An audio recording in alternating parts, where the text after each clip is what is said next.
Good afternoon. I'm Cassandra Voyages, the director of the LA Art Show, and I'd like to welcome you to the second installment of our monthly virtual programming, Diverse Art LA Talks. It goes without saying that the last year has been extremely challenging for us and the art world at large, making it even more important than ever to take advantage of virtual opportunities.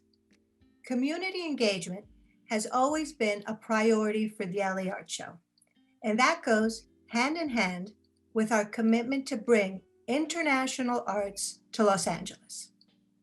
We are so grateful for this series, which allows us to safely do both.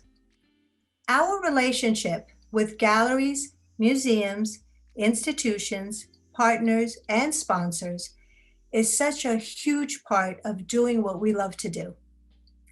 Thanks to them, we are hard at work on our live event slated for July 29th, 2021. In the meantime, I'm proud to introduce this conversation with museum directors Néstor Prieto and Francisco Brives and artist Ana Marcos, moderated by Diverse Art LA curator Marisa Caicholo, without whom this would not be possible. Without further ado, here's Marisa. Thank you so much, Cassandra. And thank you so much to the LA Art Show to giving us this platform. Diverse Art LA platform is the area that LA Art Show dedicates to embrace and cultivate the dialogue between international art institutions, museums, and nonprofit organizations. As many of you know, I have been the mind and heart behind the curatorial work of this platform. This year's focus will be the research and documentation of women and non-binary artists at the forefront of work at the intersection of arts, science, and technology. We're very excited to have with us today one of the very special museums from Madrid, Spain, La Neomudéjar. If we want to have an open discussion about new media practices and technology in museums, we just have here in this panel the right group of thinkers. The museum created even a festival of new media and videos with international participation. So I'm very, very excited today, today's conversation. Bienvenidos, welcome Ana, Néstor, and Fran. I will start with the first question and I will share with you some images from the museum. So can you, Néstor, please share with us the mission of the La Neomudéjar Museum? Yes, of course. Maybe we can start with the beginning. Our video of art festival is named Tiban. It's an international video art festival who every year invite almost 2 guest countries to make a bridge between countries through the new media. Also, in 2014, we created our Video Art and Research and Documentation Center, CD. It's an archive for research for artists and curators. Almost in new media, La Neomudéjar promoted in 2013 the creation of the first Spanish Video Art Association and collaborate with the association during years, making a monthly meeting about video art and video artists in our projection room. In 2012, we published the number 0 of our video art magazine. The name of the magazine is Quadrats. It's an annual magazine and every number has a theme. For example, the number 0 was video and art. And now we are working with this number is video and body. For the moment, the magazine is only in Spanish, but we are working for a special edition in English to bring with us for your event. In this way, we develop many exhibitions in our art center with Spanish artists of new media, like Isabel Pérez del Pulgar, Marta Azparren. For us, it's very important to make solo exhibitions because we want to go inside of the entire world of each artist. We invite also artists from another parts of the world. For example, Mika Tanila from Finland, Ximena Cuevas from Mexico, or the experimental art cinema Jonas Mekas, who stayed with us in 2017 and was a very incredible experience. Feminism and LGBTQ are very important for us, and for this reason, in 2014, we create another archive. In this case, is a trans feminist and queer archive. This archive contains the information and the materials from the early 70s here in Spain. And the materials are from the collectives, not only from Barcelona or Madrid, are collectives from the whole country. In this way, we develop many exhibitions like Fluid Feminines of Apertura Vaginal Collective, of Cyberwoman at Neomudéjar, making focus in this dance.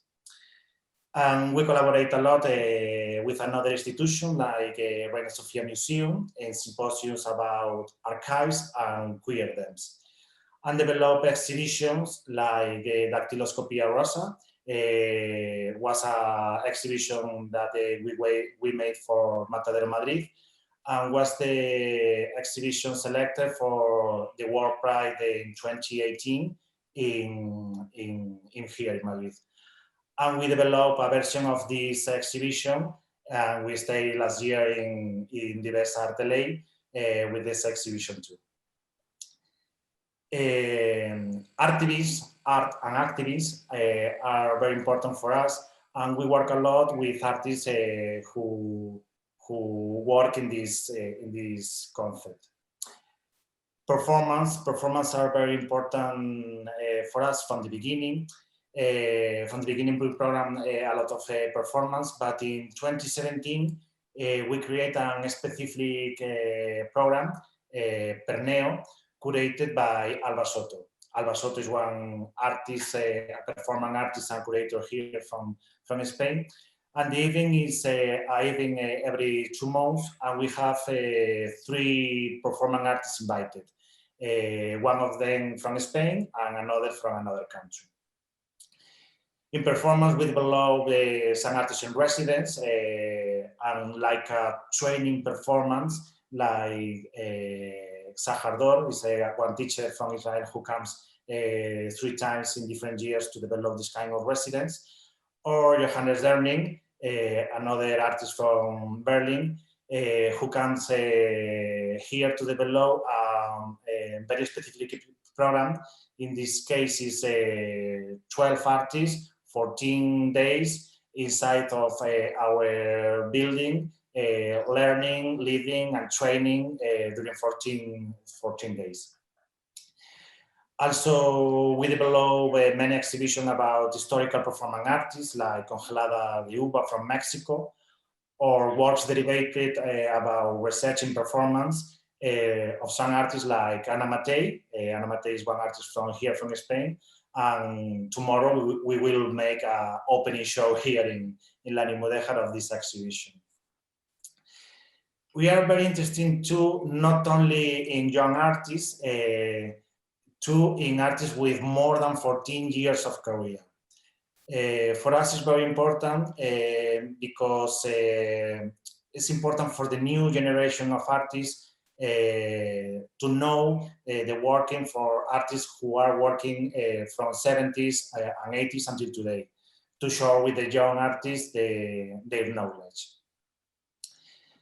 Promote the Spanish artists is now are working a lot in this way to promote Spanish artists in other countries, making exhibitions, collaboration with another institutions like yours, or exhibitions like another exhibition we have with Antonio Alvarado in National Gallery of Costa Rica with the collaboration of the Spanish Cultural Center there.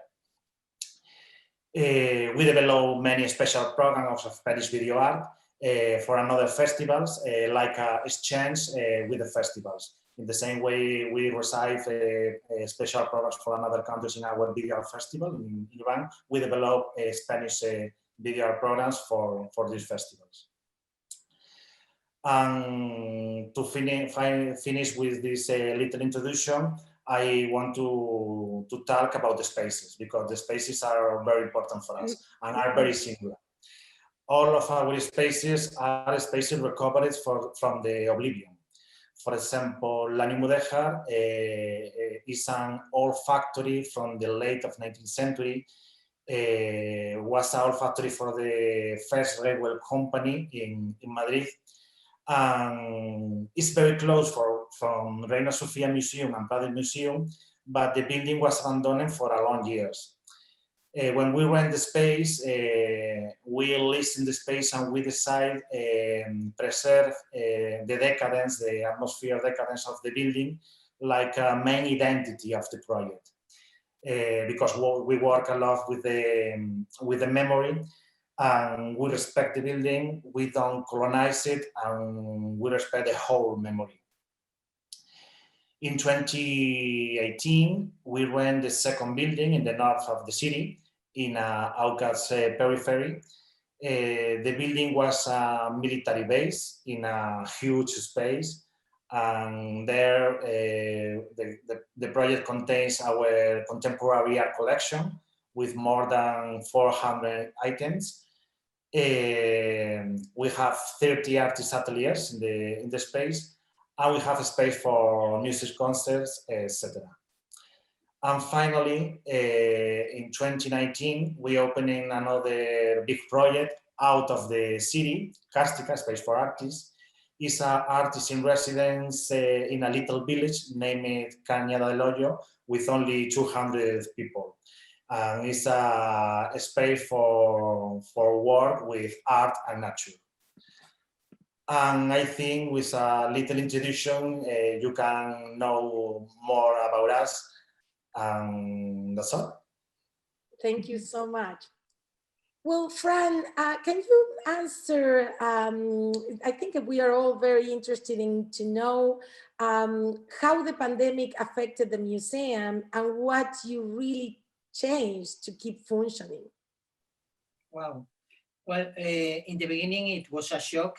We closed the museum for 3 months to the public. Well, really the city was closed. And we began to make an investment in repair and reorganization the archives because, you know, usually never has time to do this. So it was very nice to stop and to take time for change, to move the reorganization, the departments of the institution. For example, we were able to work on the permanent collection and improve the museograph, and also change the localization of some of the archives. In that time, it was very productive, no, the stop it. But immediately we put attention about what really happened with the artists. So we also developed a strategy to support the artist's work. It provides promotional campaigns in networks that to agreement with Building Bridges and collaboration with Pancho Lopez and Raka in Mexico. And it was a video performing action. The name was Confinamiento. From the beginning, it was only online, but later we showed in the museum all the compilations during 3 months.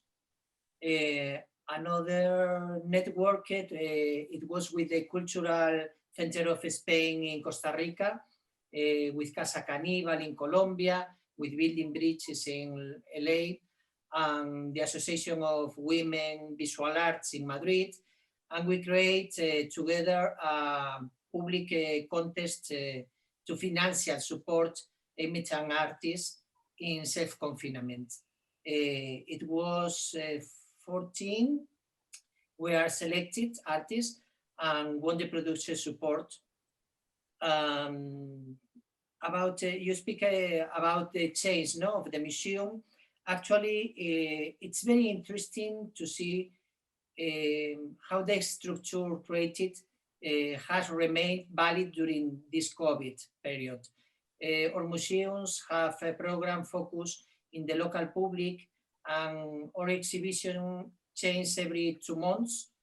So, for example, the tourists disappear, and it was it has terrible for another situation, for another institutions, but really for us, don't change too much. We could say there is even a small increments of public now, really. Can you introduce the project that you're planning to present in DIVERSEartLA in Los Angeles this year? I think that Data Ergo Reloaded is an interactive art installation that visualizes the capability of viewing machines using artificial intelligence.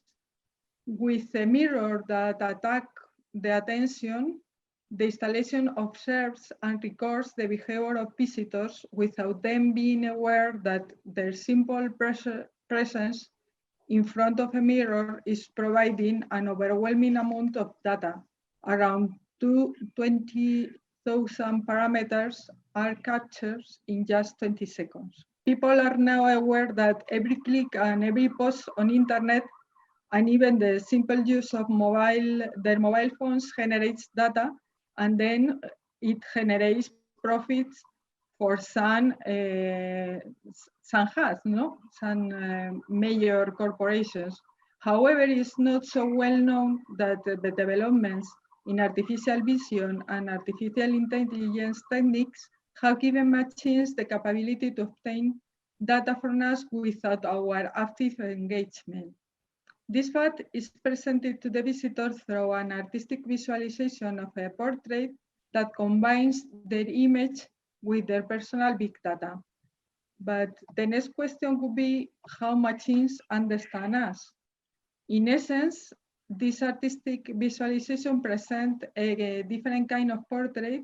Instead of being a static image representing a moment or the romantic idea of offering the essence or the soul of an individual, it consists of a complex visual system in which computing technology provides a different perspective. It is precisely those ways of seeing ourselves what Data Ergo invite us to review in front of the AI system. The challenge begins with the part that most differentiates us from each human, from other as humans, the face and then the body. This digital analysis that makes us readable for a machines open new possibilities, open new things, because we look into an unknown being, risking to recognize both our vulnerability and what is not representable in human life, in fact. The installation is composed of 3 parts. We call them observation room. This is the observation room of 2 circular mirrors. Cameras, sensors, and tech items that you see in this picture are located in a second plane, trying not to distract the attention from the mirrors. Artificial intelligence synthesized voice messages draw the attention of the visitors, but no instructions really are provided, just an indication marked on the floor like observation area. And this mirror reflects the visitors' images while cameras are recording them in real time for a few seconds, around 25 seconds, without clear indication of what is happening in fact in this area. But this second room, that is what we call projection room, is an holograph. Is the result of the study of this installation, and is an holographic video of the participants with in real size representation and with the captured data appearing, floating, moving and evolving, sometimes showing connections with a form of a network, and somehow resembles neural networks, what is in fact the algorithms that we use to develop it. The personal, what we call the personal big data, is trained by artificial algorithm that interpret raw information adding layer of values, such as the basic emotions from facial expressions or body biometrical parameters. The installation captures in total 21 facial expressions, 39 body expressions related to parameter, 10 biometric measures, and deduce 7 emotions from the facial expressions. The information area that is contains of course information in general of the project and a video to show in a didactic way concepts like cyber selfie, how machines see us, how artificial intelligence has developed new ways of seeing and perceiving, and how it is working on art.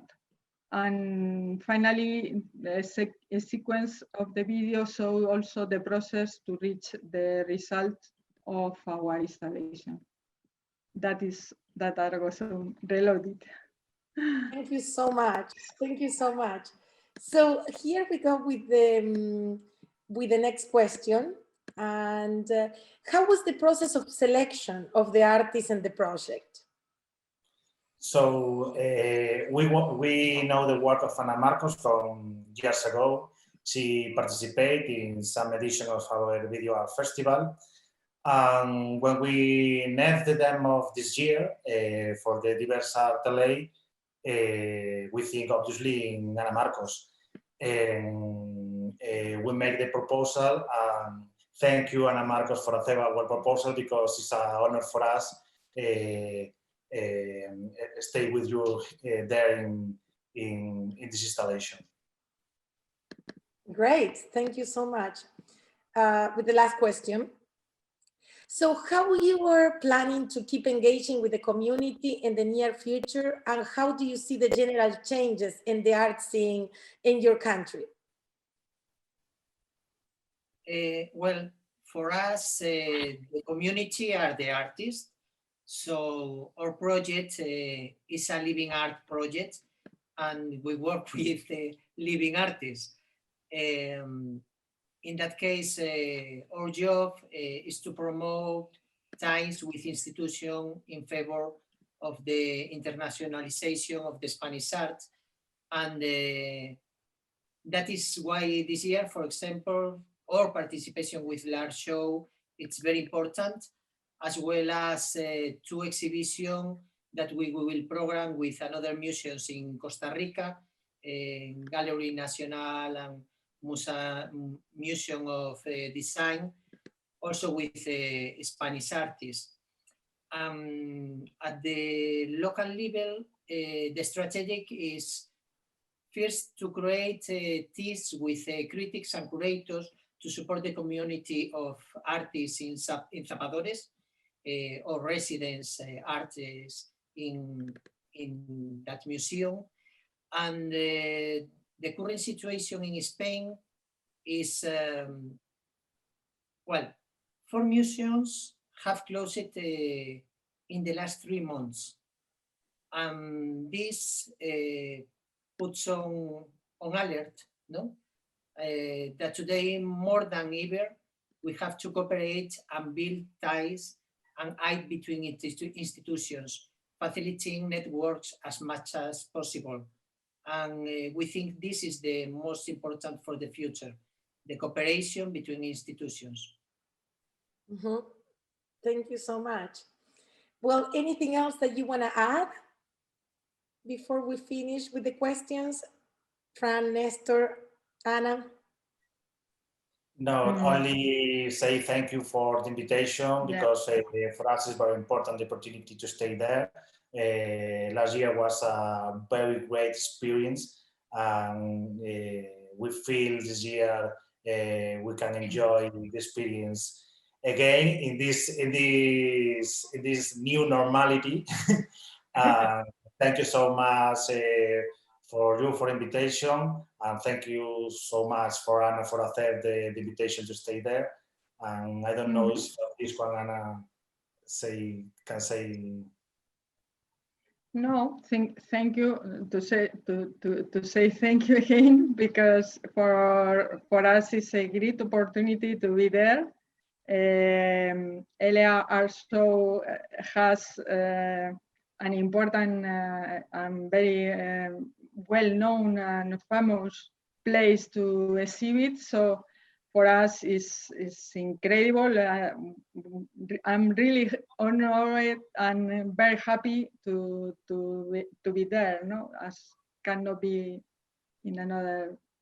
But thank you, really, thank you very much for you to select me. I hope that this installation could be very, very popular, because this is one of our objective, our life motive, to be there in art, because we are engineers and also artists. But our idea is to introduce art in all levels of society, young people, non-expert art people. And I think that this kind of installations is a way to introduce people in another way of experiencing art in general. Well, thank you so much. Thank you for being here today. Thank you for being part of DIVERSEartLA 2021. Thank you so much. Yeah. I want to also thank you, Nestor, Fran, and Anne, and I look forward to experiencing your exhibit in July at the LA Art Show. I think it will be incredibly interesting. I also want to say we are so grateful for Marissa's dedication to the program and all our guests last month, this month, next month, and all the months leading up before our live event in July.